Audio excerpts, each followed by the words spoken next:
नमस्ते दोस्तों। आज मैं एक नई सीरीज़ शुरू करता हूं ताकि आप उन सभी लोगों को समझा सकें जिनके साथ आपको लगातार वार्ता करनी होती है। समाज में सभी तबके आपको मिलेंगे, उसमें दुकानदार भी मिलेगा, किसान भी मिलेगा और उद्योगपति भी मिलेगा, पढ़े लिखे लोग भी मिलेंगे, सर्विस सेक्टर के लोग भी मिलेंगे, वकील भी मिलेंगे, स्टूडेंट्स भी मिलेंगे। अगर उनको बातें समझ में आ गई आपकी और उनके तरीके से आ गई तो आपके लिए आसान हो जाएगा न्यू वर्ल्ड ऑर्डर को समझाना। भिवानी की ट्रेनिंग में जो साथी आए थे या जिन्होंने भिवानी की ट्रेनिंग का वो मेरा पार्ट देखा है, उसमें मैंने लगभग सभी तबकों को एक्सप्लेन किया है कि सरकारें कैसे बर्बाद करने की दिशा में काम कर रही हैं। तो आपको वो वीडियो भी एक बार देखनी चाहिए। मैं उसका लिंक जो है इसके कमेंट बॉक्स में डाल देता हूँ। पहला ही कमेंट जो होगा वो उसी वीडियो का लिंक होगा, तो आपको थोड़ा समझने में आसानी हो जाएगी।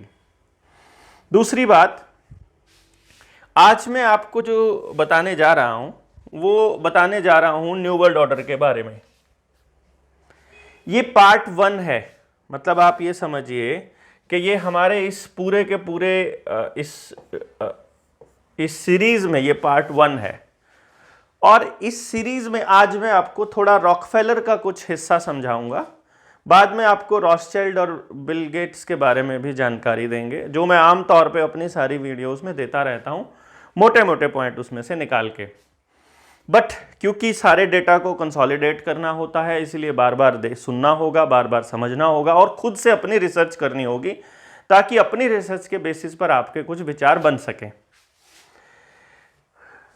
जिसको हम न्यू वर्ल्ड ऑर्डर कहते हैं, ये एक ऐसा प्रपंच है जिसमें उनकी जो टैगलाइन है, उनका जो मकसद है वो है ऑर्डर आउट ऑफ केओस।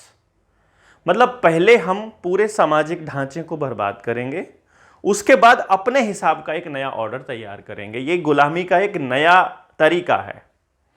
अब आपके ऊपर निर्भर करेगा कि आप इस तरीके को एक्सेप्ट करते हैं कि नहीं करते हैं।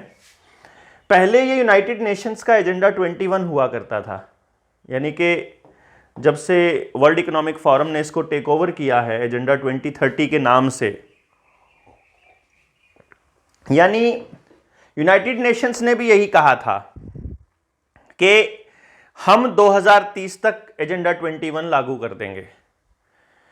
एजेंडा 21 क्या था कि जितनी इस धरती की पॉपुलेशन है उसका जो प्राकृतिक रिसोर्सेज का, प्राकृतिक संसाधनों का जो दोहन है वो उतना हो जाए जितना 21% जनसंख्या ने करना है।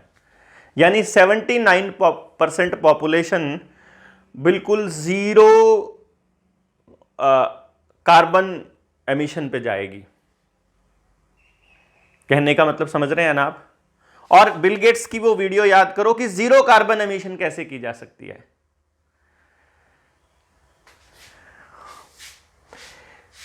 फिर वर्ल्ड इकोनॉमिक फोरम ने इसको सस्टेनेबल डेवलपमेंट प्रोग्राम करके लॉन्च कर दिया। उसके 17 पॉइंट्स बिल गेट्स ने दिए कि हम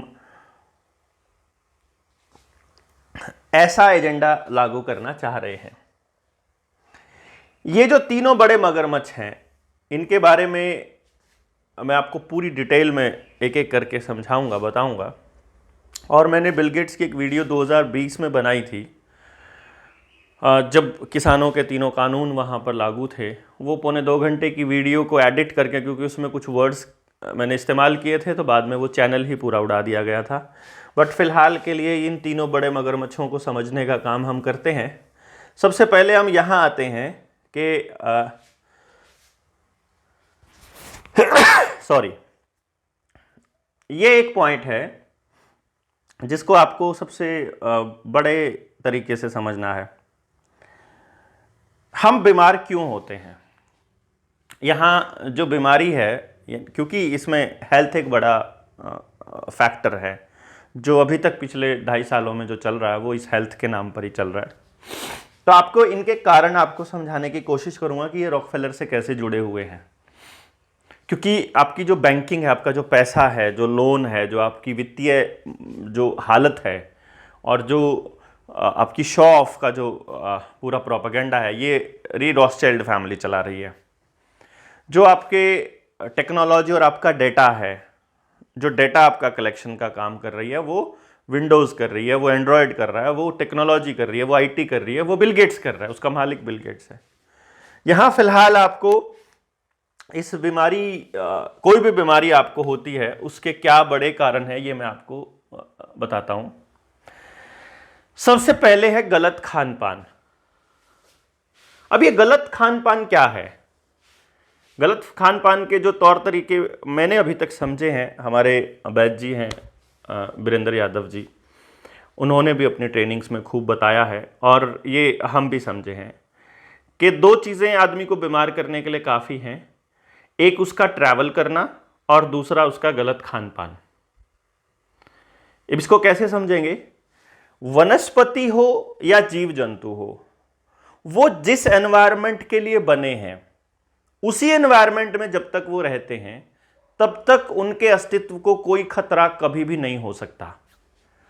उस जीव को अस्तित्व को खतरा तब होगा या तो कोई दूसरा एलिमेंट या कोई दूसरा जानवर या कोई दूसरा जीव वहां आ जाए दूसरी जगह से, या फिर वो वहां से कहीं और विस्थापित हो जाए। तो फिर एक थ्योरी चलती है सर्वाइवल ऑफ द फिटेस्ट की, कि उस एनवायरनमेंट में फिटेस्ट होगा कि नहीं होगा।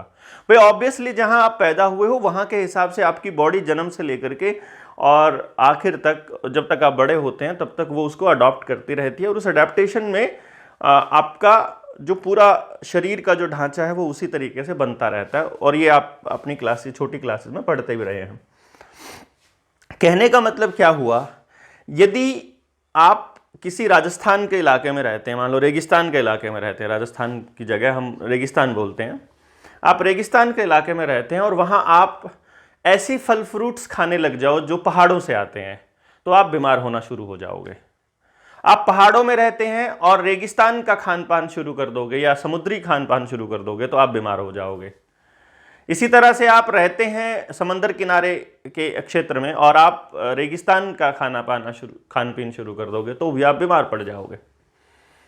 तो ये कहा जाता है कि आपको यदि किसी जगह का खाना खाना है, यदि आपको सेब खानी है कश्मीर की, तो सबसे बेहतर होगा आप कश्मीर जाइए और वहाँ खा करके आइए। कुछ लोग कह देंगे हाँ आप सेब खाने कश्मीर जाएंगे। भाई अगर आपको सेब खाने का शौक है तो आपको कश्मीर जाना पड़ेगा। अगर आपको सेब से लाभ लेना है तो आपको कश्मीर जाना पड़ेगा। और यदि आपको उसका नुकसान झेलना है तो कश्मीर से आई हुई सेब को अपने घरों में लाइए और खाइए और आप बीमार पड़िए, कोई दिक्कत नहीं है। आप पढ़ भी रहे हैं, लगातार पढ़ रहे हैं। जब तक हमने अपने इलाके में हो रही फसलों को ही खाया तब तक हम बीमार नहीं पड़े। जैसे ही बाहर से आए हुए बीज या बाहर से आई हुई फसलों को खाना शुरू किया, हम बीमार पड़ने शुरू हो गए। इसमें कोई बहुत बड़ी कैलकुलेशंस करने की जरूरत नहीं है, ये तो सामने आपके हुआ है। जो आपकी बड़ी पीढ़ी है वो बड़े स्पष्ट तौर पे आपको बता देगी कि आज से 50 साल पहले कितने अस्पताल आपके गांव में हुआ करते थे। होते ही नहीं थे अस्पताल, डॉक्टर्स ही नहीं थे। ये तो लाए गए पूरा प्रोपेगेंडा चलाया गया इसके अंदर। यानी कि आपका गलत खान पान, मैंने आपको बताया। गलत खान पान का दूसरा एक कारण होगा गलत बीज या फिर गलत खेती। तो गलत खेती और गलत बीज जो है वो केमिकल आधारित खाने में आती है। अब ये केमिकल आधारित खाना भी मैं आपको कनेक्ट करूंगा उसी रॉकफेलर के साथ, क्योंकि वहीं से सारा का सारा ताना बाना चलता है। ये लोग आपके विधायक, सांसद, मुख्यमंत्री, प्रधानमंत्री को खरीदते हैं या मैनेज करते हैं या बताते हैं या उनको लालच देते हैं अगला चुनाव लड़ने का, या जो भी उनको चाहिए होता है। ऐसा नहीं होता कि सबको एक ही लालच दिया जाता है, जो उसे चाहिए होता है वो दे दिया जाता है। किसी को पैसे की भूख होती है, पैसा मिल जाए। जिसको सत्ता की भूख है उसे सत्ता मिल जाए। जिसको नाम की भूख है उसे नाम मिल जाए, क्योंकि मीडिया भी इनका है। पॉलिटिक्स में सारा प्रचार मीडिया इनका है तो प्रचार इनका है, तो जो चाहे वो दे दें, चाहे पैसा दे दें, चाहे सत्ता दे दें, चाहे प्रचार दे दें, चाहे उनको नाम दे दें, फेम दे दें, कुछ भी दे दें। तो ये दोनों चीजें आपको समझ आ गई। केमिकल रहित खान पान, सॉरी केमिकल वाला खान पान। अब ये केमिकल वाला खान पान कैसे आया? जब हरित क्रांति आई। तो हरित क्रांति रॉकफेलर से कैसे जुड़ी है वो आगे बताता हूं मैं आपको, लेकिन ये एक कारण है केमिकल्स का। पेट साफ ना होना, पेट साफ ना होने के कारण, पेट साफ ना होने के बहुत सारे कारण हैं। उसमें से एक आपका खान पान है, दूसरा आपका दिनचर्या और ऋतुचर्या को फॉलो ना करना है, और तीसरा जो कारण है इसका वो है आपका फिजिकल एक्सरसाइज कम होना। वो मैंने आगे लिखा है, कम शारीरिक श्रम भी इसका एक कारण होता है। और पेट साफ ना होने का एक और बड़ा कारण है मानसिक तनाव। पेट साफ ना होने के ढेरों कारण है और उसमें से एक कारण ये गलत खान पान भी आता है। और 90% बीमारियां पेट से चालू होती हैं। अगर आपका डाइजेशन सही है आप एकदम हष्ट-पुष्ट रहेंगे, अगर आपके डाइजेशन में कोई प्रॉब्लम है तो आपके बीमार होने के चांसेस ज़्यादा हैं, ये भी तय है। यानी कि गलत खान पान के साथ साथ पेट साफ ना होना भी एक कारण है। और फिजिकल एक्सरसाइज कम क्यों हुई? मान लीजिए हम इस कम शारीरिक श्रम पे आते हैं तो क्यों कम हुई? मशीनें आई।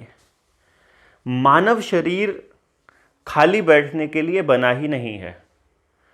आप देख लीजिए जिनकी पैरों में किसी पर्टिकुलर या तो लेफ्ट या राइट, मैक्सिमम राइट हिस्से में पेन रहता है, मान लीजिए कमर से नीचे या फिर टांगों में, तो उसका मुख्य कारण ये रहेगा कि वो व्यक्ति या तो लगातार ड्राइव करता है, यानी सीट पे बैठ के ट्रैवल करता है, या वो लगातार दुकान पर कहीं या कहीं ऐसी जगह पर सिर्फ बैठा रहता है जो चलता नहीं है।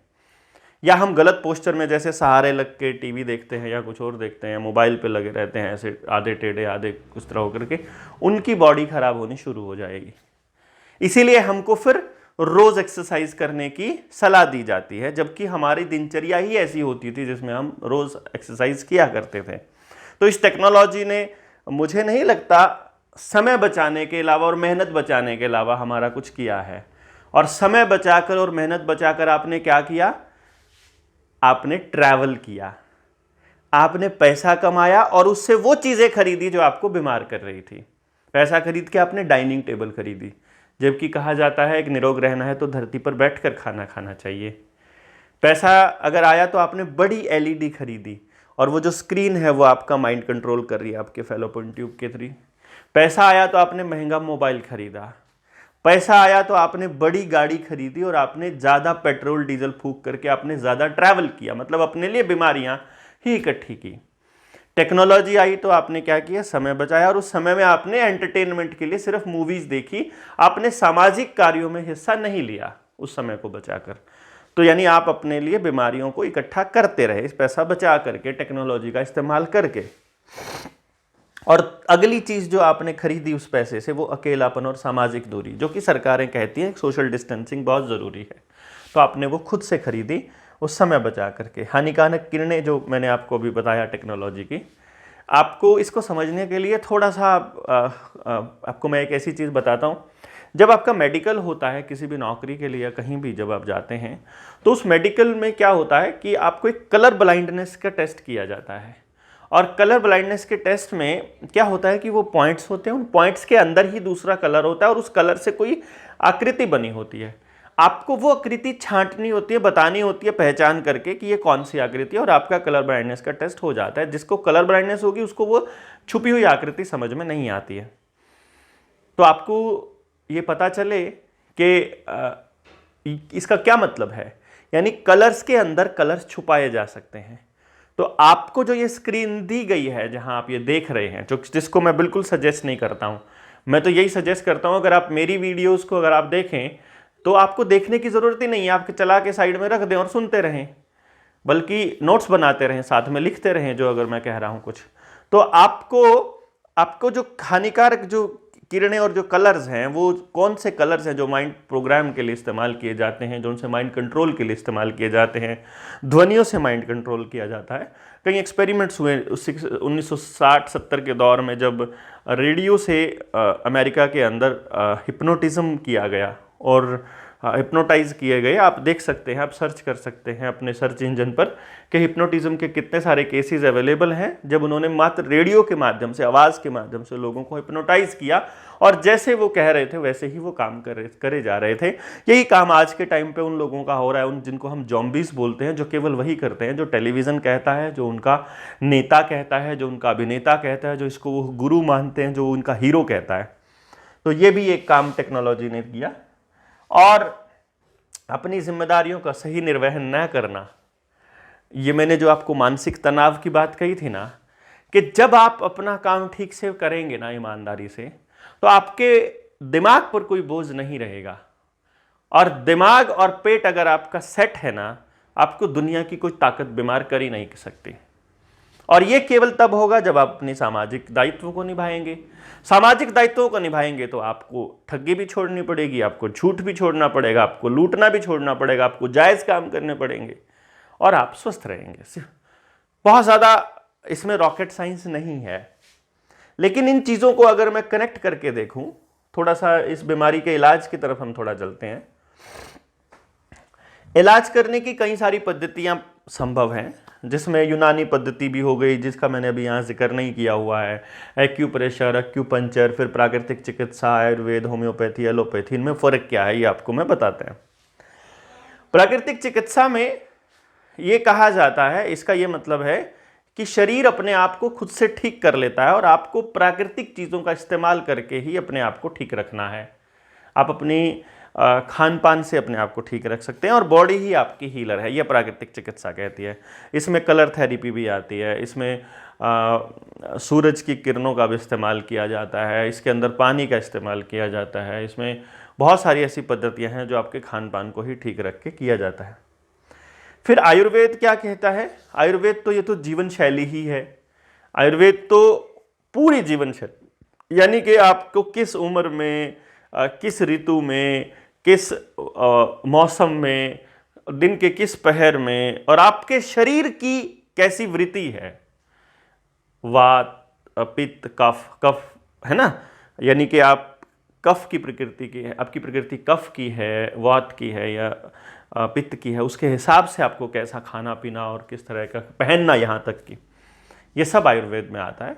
और आयुर्वेद मेरे ख्याल से सबसे ज़्यादा प्रामाणिक और सबसे ज़्यादा प्रचलित पद्धति हुआ करती थी, जिसने हमारे जीवन के हर पहलू को छुआ था और उसको उस तरीके से तय किया था कि हम लोग अपनी ज़िंदगी को बड़े सुखमय तरीके से काट सकें, निरोगी रहते हुए।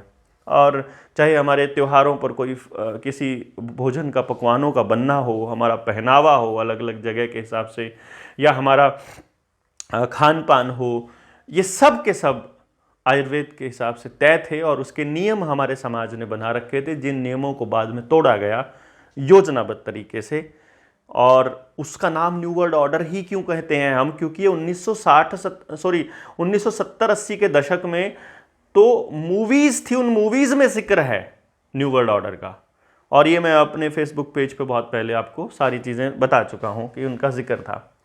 होम्योपैथी में क्या होता है कि जड़ी बूटियों को, या फिर जो हमारे लिए चिकित्सा के जो गुण हैं, चिकित्सीय गुण हैं, औषधीय गुण हैं, उनमें से उनका अर्क निकाल के, उनका कंसंट्रेशन बढ़ा करके, उनकी पोटेंसी को बढ़ा करके दवाइयाँ तैयार की जाती हैं, जिनको बाद में आप ले सकते हैं। एलोपैथी जो है वो, उसका ज़्यादा प्रचार जो है, हालांकि ये लगभग 300 साल पुरानी ही है, ये हज़ारों साल पुरानी पद्धतियाँ हैं जो सदा से चली आ रही थी। बाद में केमिकल बेस पद्धति आई एलोपैथी, और एलोपैथी को प्रचार करने का जो जिम्मा है वो WHO ने लिया।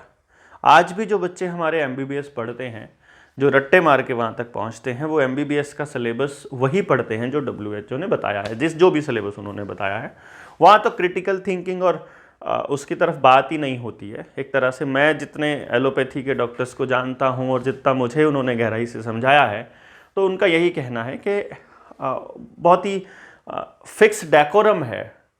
हर व्यक्ति के हिसाब से अलग इलाज का ऐसा कोई पद्धति नहीं है जिसको के जो सिम्टम्स नज़र आ रहे हैं, सेम तरह के टेस्ट आप लिख दीजिए, फिर सेम तरह के केमिकल्स आपको वो दे देंगे और उसके हिसाब से आपके शरीर पर उनका क्या असर होता है। अगर 7 दिन में ठीक रहते हो तो ठीक है, नहीं होते हो तो 15 दिन के लिए एक्सटेंड कर लो, अगर आराम हुआ तो आराम, नहीं हुआ तो आपको दूसरे केमिकल्स दे दिए जाएंगे। अब ये जो WHO का गठन है, यूनाइटेड नेशंस का गठन है, ये तो द्वितीय विश्व युद्ध के बाद हुआ, वर्ल्ड वॉर 2 के बाद हुआ। तो ये आपको समझना पड़ेगा कि इस WHO का गठन कैसे हुआ। द्वितीय विश्व युद्ध तो 45 के दौर, 1945 में वो द्वितीय विश्व युद्ध के बाद 1942 में जब चल रहा था। अब आप इसको यूनाइटेड नेशंस के अंडर में जो WHO आता है, उसके गठन की कहानी आपको समझनी पड़ेगी कि इसका जो गठन हुआ था वो फ्लेक्सनर कमीशन की रिकमेंडेशन पे बना था। इसकी रिकमेंडेशन थी और इसका जो अध्यक्ष था वो कौन था? अब्राहम फ्लेक्सनर था। और अब्राहम फ्लेक्सनर को फंडिंग किसने दी थी? रॉकफेलर फाउंडेशन ने दी थी। और आज भी WHO और यूनाइटेड नेशंस को सबसे ज्यादा फंडिंग देने वालों में रॉथस्चाइल्ड, रॉकफेलर और बिल गेट्स ही हैं बैठे हुए। तो ये बात आपको समझनी पड़ेगी। ये यूनाइटेड नेशंस क्या करेगा भाई? आपने कोई कंपनी खोली है और उस कंपनी में किसी ने आपको पैसे दिए हैं, उस कंपनी को खोलने के लिए फंडिंग दी है, उसको चलाने के लिए फंडिंग आपको वहां से मिल रही है, तो क्या आप उसके 4 एम्प्लॉयज को भी अपने वहां नौकरी नहीं देंगे? अगर वो कह देगा भाई इस जगह पे अपने 2 लोगों को रख लो यार, इनको ड्राइवर रख लो या इनको वो रख लो, इसका मतलब यूनाइटेड नेशंस में और WHO में किस तरह के लोग बैठे होंगे, इससे आपको मुझे समझाने की जरूरत आपको नहीं है। अब यही जो रॉकफेलर फाउंडेशन है, इसी के अंदर थोड़ा अगर आप जाएंगे, जो मैंने आपको बताया था कि रसायन आधारित जो खेती है, जो रसायन आप खाएंगे, उनके अंदर क्या क्या होगा? हाइब्रिड बीज होंगे, केमिकल्स होंगे, कौन से पेस्टिसाइड, DAP, यूरिया, इंसेक्टिसाइड्स होंगे। वो सब जो कहां से आए? हरित क्रांति के दौर में आए। और इस हरित क्रांति की रिकमेंडेशन किसने की थी? रॉकफेलर फाउंडेशन ने की थी। यही रॉकफेलर फाउंडेशन यहां है, यही रॉकफेलर फाउंडेशन WHO में है। यानी आपको केमिकल आधारित खेती भी वही दे रहा है और उसका इलाज के नाम पे केमिकल्स भी वही दे रहा है। फिर आपको समझना पड़ेगा ये रसायन आते कहां से हैं। इनके अंदर एक केमिकल, एक इंग्रेडिएंट होता है जिसको API बोलते हैं, एक्टिव फार्मास्यूटिकल इंग्रेडिएंट्स। ये कहां से आया, इसको अभी करते हैं बात। इस पे हम आपको बताते हैं। आपको इसी रॉकफेलर फाउंडेशन की थोड़ी सी और डिटेल आपको पता होनी चाहिए कि द्वितीय विश्व युद्ध में जर्मनी को भी हथियार रॉकफेलर फाउंडेशन दे रहा था और इंग्लैंड को भी हथियार रॉकफेलर फाउंडेशन दे रहा था। आपको यह समझना पड़ेगा। पहले युद्ध हथियारों के होते थे तो रॉकफेलर फाउंडेशन हथियार थे उनके पास। जब केमिकल्स के होने लगे तो केमिकल्स भी उनके पास थे, बीजों के खेती खत्म करने के लिए। और अब केमिकल्स के, अब जो इलाज के नाम पे मेडिकल माफिया का जो युद्ध चल रहा है इस टाइम पे, बायो वेपन्स के नाम पर, वो भी रॉकफेलर फाउंडेशन। कैसे? अच्छा, एक तो ये हो गया। फिर इराक पर जो अमेरिकी हमला था, उसमें अमेरिका को जो हथियार दिए थे उसकी फंडिंग भी रॉकफेलर फाउंडेशन ने की थी।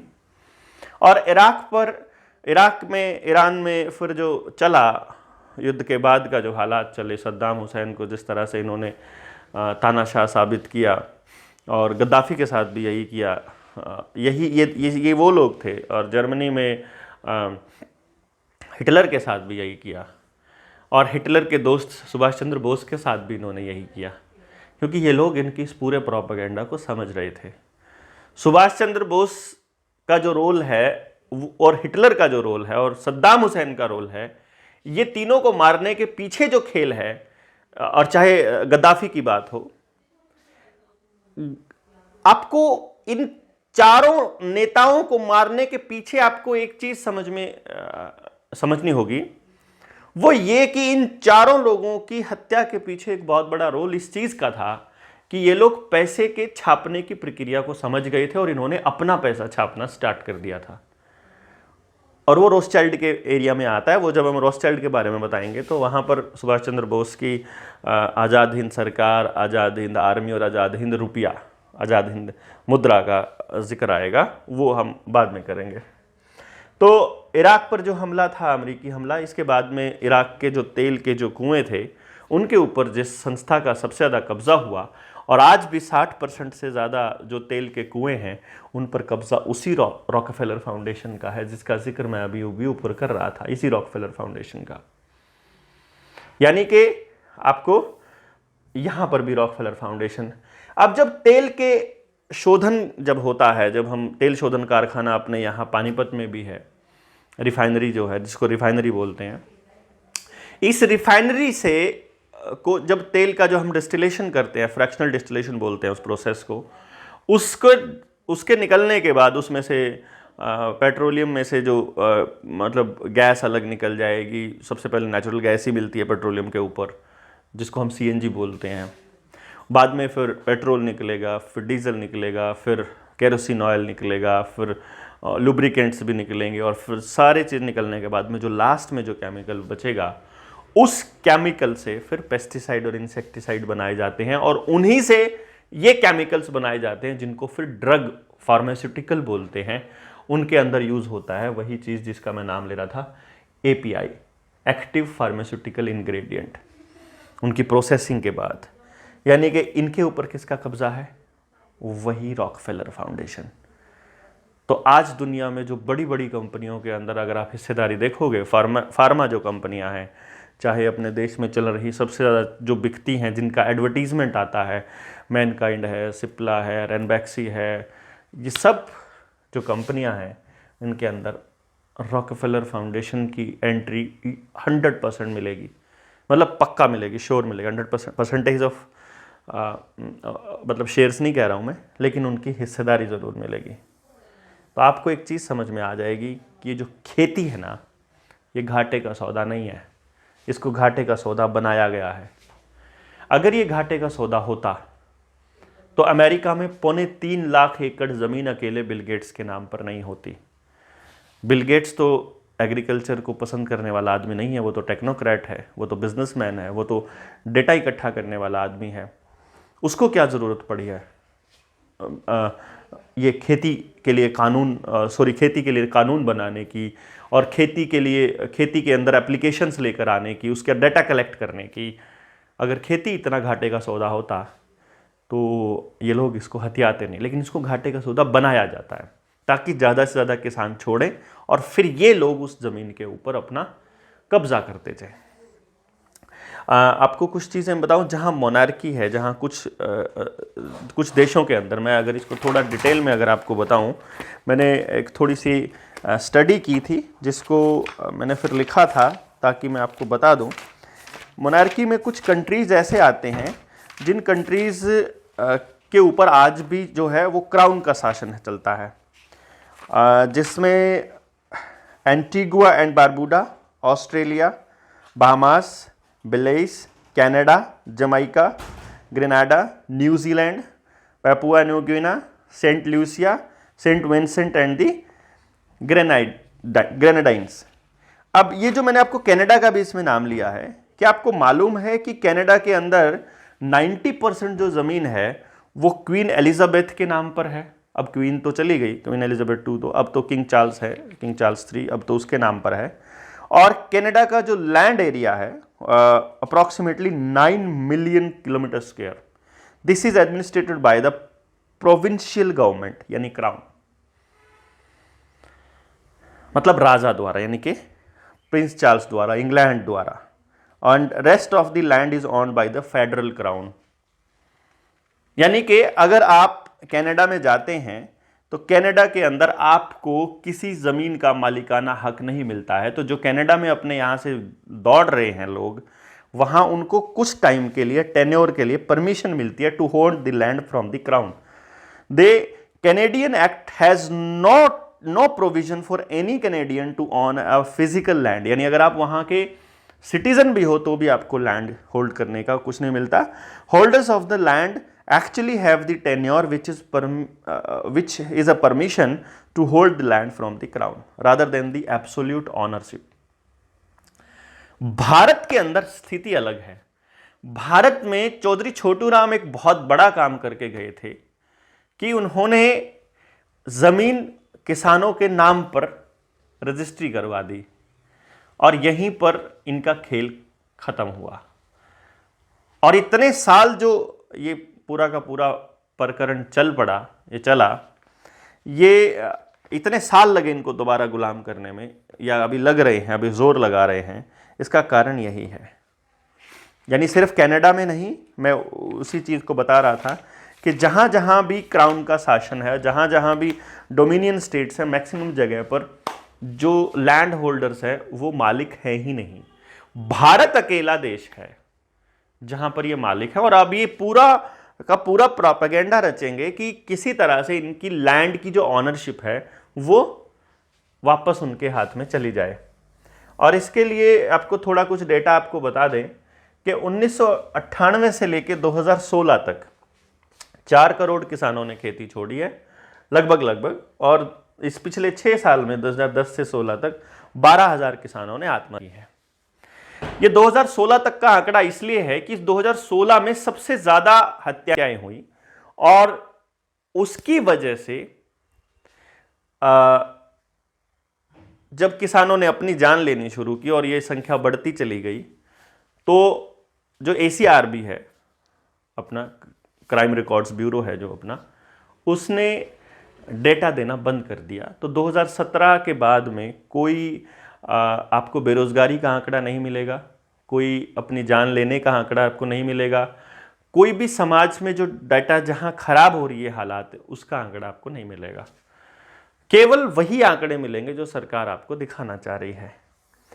उससे दो बस ये समझने वाला, खेती वाला जो हालत किस तरह से बिगड़ी है उसको समझने वाली बात है। मैंने पूरा 100% नहीं लिया है, तो मैंने ये अदर्स के लिए जगह छोड़ी, जो बचा बाकी का हो गया। लेकिन मोटे मोटे तौर पे ये है कि अगर हम 1970 के आसपास की बात करें तो खेती लगभग 56% हिस्सेदारी थी हमारी GDP में, और उद्योगों का 14% था, और बाकी सर्विस सेक्टर का 6% के करीब था। लेकिन 2021 के अंदर आते आते खेती जो है वो वहाँ चली गई है, यानी खेती की जो परसेंटेज, अब उद्योग जो है वो 60% आ गए हैं। और यहाँ भी लघु उद्योग नहीं है, यहाँ भी जो 14% थे ये लघु उद्योग ही थे, ये खेती के साथ कनेक्टेड थे, गांव से ही कनेक्टेड थे। लेकिन अब जो खेती का जो GDP में परसेंटेज है वो 13 से 14% रह गया हिस्सेदारी, और उद्योगों की परसेंटेज 60 हो गई, और वो भी बड़े उद्योग हो गए हैं।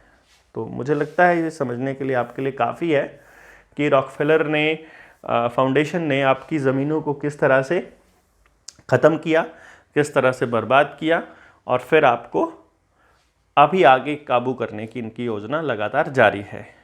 तब आपके ऊपर है कि आप अपने आसपास के लोगों को कैसे समझाते हैं और कैसे इस बात को आगे लेकर के जाते हैं। अभी इस वीडियो में इतना ही। अगली वीडियो जो होगी वो रॉकफेलर फाउंडेशन पे उस पर रॉथस्चाइल्ड पे होगी कि रॉथस्चाइल्ड का क्या क्या रोल रहा है इस पूरे के पूरे प्रकरण में, और जो बैंकिंग सिस्टम है उसके ऊपर मैं ज़्यादा नहीं बोल सकता, क्योंकि अभी हमें बैंकिंग पर ज़्यादा बोलना अलाउड नहीं है। अभी बहुत जल्दी हम बैंकिंग पर एक बड़ा धमाका करेंगे, जिस दिन हम इस लायक हो गए कि हम 1 लाख लोगों को, जो समझे हुए 1 लाख लोग हैं, उनको एक प्लेटफॉर्म पर खड़ा कर दिया, उस दिन बैंकिंग के नाम पर पूरे देश में क्रांति होनी तय है। आपका काम है जो फेसबुक पेज है देवेंद्र बलहारा का, उसको भी आप शेयर कीजिए। Natural India, healthy India Sunil का पेज है, फिर हमारा जनता सरकार मोर्चा का पेज है, नीडर इंडिया यूट्यूब चैनल है, देवेंद्र बलहारा भी एक यूट्यूब चैनल है, उसको भी आप मैक्सिमम जो है वो सब्सक्राइब करवाइए। साथ में हम 18 तारीख को एक सेमिनार कर रहे हैं, 18 दिसंबर को, तो आपसे गुजारिश है उसके लिए भी सीट बुक कराइए। वो हमारा फंड रेजिंग के लिए है, हमें बहुत हेल्प मिलेगी क्योंकि और कोई रास्ता हमारे पास है नहीं। तो हमने ये सोचा है कि खाली डोनेशन लेने की बजाय हम अगर आपको पे बैक भी कुछ कर सकें, तो इसलिए हमने एक सेमिनार ऑर्गेनाइज़ करने का सोचा है। और ये अगर ये सेमिनार आपको जो वहाँ आते हैं और उनको वैल्यू फॉर मनी नज़र आता है, तो हम ये सेमिनार्स पूरे भारत में करेंगे। उससे जनता सरकार मोर्चा को फंड रेजिंग भी होगी और परवरिश पर बातचीत भी होगी, और फिर हमारे जो काम हैं वो भी नहीं रुकेंगे। और लोगों को भी ये लगेगा कि बजाय इसके कि हम लोग केवल मात्र डोनेशन पर ही चल रहे हैं, हम काम करके चाहते हैं कि अपने नेक कमाई में से ही इस समाज के लिए कुछ योगदान करें। तो आप अपनी सीट ज़रूर बुक कराइए। और अगले महीने दिसंबर में होने वाली जो जनता सरकार मोर्चा की ट्रेनिंग है, उसके लिए भी आप मुझे व्हाट्सअप कर सकते हैं 9518170000। 0 लगा लीजिएगा पहले, फिर व्हाट्सअप पे शो नहीं होता कई बार। तो आप मैक्सिमम निडर इंडिया को सब्सक्राइब कीजिए और लोगों तक ज़रूर पहुंचाइए वीडियो, ताकि ज़्यादा से ज़्यादा लोग जागरूक हो सकें। आज के लिए इतना ही, इस वीडियो के लिए इतना ही। अगली वीडियो में फिर हाजिर होंगे, तब तक के लिए नमस्ते।